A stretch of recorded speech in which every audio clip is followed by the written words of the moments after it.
যদি আপনি 9 তারিখে আশুরার রোজা রাখেন তাহলে আপনি 10 তারিখে রাখতে পারেন, তাহলে 9 তারিখ আর 10 তারিখ।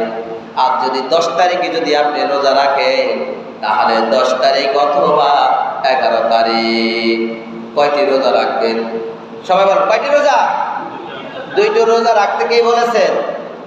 রাসূলুল্লাহ সাল্লাল্লাহু আলাইহি ওয়াসাল্লাম নির্দেশ দিয়েছেন, ও উম্মতরা, তোমরা আশুরার একটি রোজা রাখবা, আর একটি রোজার সাথে সাথে তোমরা আরো একটি রোজা রাখবা। মোট তোমরা 2টি রোজা রাখবা। আর একটি রোজার বিনিময় আল্লাহ তাআলা তোমাদের অতীতের 1 বছরের সগীরা গুনাহগুলো মাফ করে দিবে। সুবহানাল্লাহ বলেন।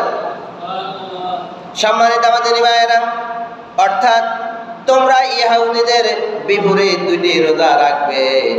এর 2 সূরত, এই যে 2টি রোজা রাখবেন, এই 2টি রোজা রাখার 2টি সূরত আছে। মুহররমের 9 ও 10 তারিখ রোজা রাখা, আর 2 নম্বরের সূরত হলো 10 তারিখ অথবা 11 তারিখ রোজা রাখা।